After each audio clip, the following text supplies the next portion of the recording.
فيديو ديال نهار اليوم خاص بالامهات اللي كيعانيو مع الشعير ديال وليداتهم، خاصه البنيات اللي كيتخبي لهم هكا شعرهم، والامهات كيلقاو صعوبه انهم يمشطوه ليهم ولا يسرحوه ليهم. غنشارك معكم واحد البرودوي زوين بزاف، خاص هكا بالاطفال، ممكن حتى الكبار يستعملوه. امن.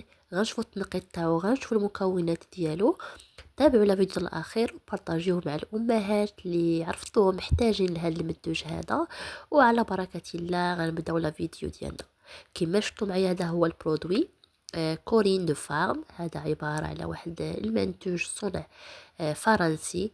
الحاجه المهمه واللي زوينه فيه بزاف هي هادي، فيه 97% ناتشوريل، يعني اوريجين، من المصدر الطبيعي. يعني فيه 97% من المواد طبيعية. هذه حاجة اللي مزيانة، وزائد أنه ما فيش حتى شي مشكل بالنسبة للبشرة الحساسة. راه مكتوبة فيه بو سونسيبل، يعني ما عندكم من اش تخافوا منه. هذا عبارة على بخاخ.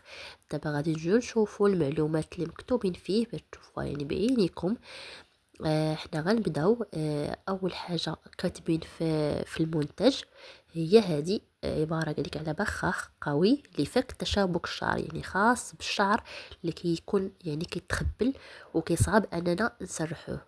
وبالنسبه لهذا المنتوج راهو خاص بالشعر العادي، في انواع اخرين حتى هما بحالو تقريبا كلهم مزيانين. بالنسبه للطريقه ديال الاستعمال قالك انه ممكن نحطوه سواء على شعر ناشف او شعر مبلل، ما كاين حتى شي مشكل. وبالنسبة للبشرة كما قلت لكم قال لك هو عبارة على مطهر للبشرة الحساسة، يعني ما عندناش لاش نخافوا منه. وراه مختبر تحت إشراف أطباء الجلد، يعني حاجة اللي مزيانة بزاف. دابا غادي ندوزو باش نسكانيو الكود باش تشوفوا على عينيكم التنقيط. النقطة هي هذه كما شفتوا، 79 على 100، نقطة جد جيدة، اكسلون، مزيان بزاف. جميع المكونات فقط دوك تلاتة الاولين اللي بالنقطة صفراء، ولكن فيهم غيسك فابل، يعني واحد التأثير منخفض جدا، ما كاين لاش تخافوا منهم. اما بالنسبة لتسع مكونات الاخرى فهي كلها بالاخضر، كلها مزيانه بزاف. الا شفتوا الماء هو في راس القائمه، يعني ان لاباز ديالته هي الماء، حاجه اللي مزيانه بزاف. غادي يحافظ على الترطيب ديال الشعر، ما غاديش يعني غادي يحافظ على الرطوبه اللي فيه.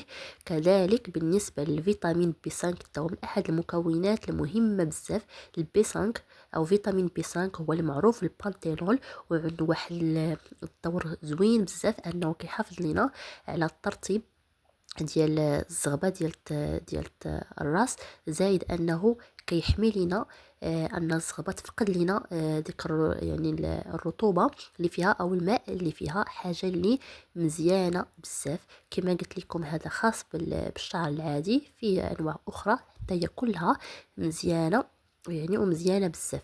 بالنسبه لحاجه اخرى اللي خصكم تردوا ليها البال، ان هو يعني كيتستعمل من 3 سنوات فما فوق، يعني اقل من 3 سنوات الا 3 سنوات فما فوق. وكيترش فقط على يعني الشعر، ماشي الفروه تاع الراس، فقط الشعر من الاطراف هكذا، وما فوق الشعر عادي. وكنمشطو راهو دغيا الشعير كيتحل معنا وكيعطي صراحه نتيجه اللي زوينه. حتى الثمن تاعو راه الثمن جد مناسب، وراه كما قلت لكم حتى الكبار يصلح ليهم، وحتى الريحه اللي فيه واحد الريحه خفيفه وزوينه بزاف.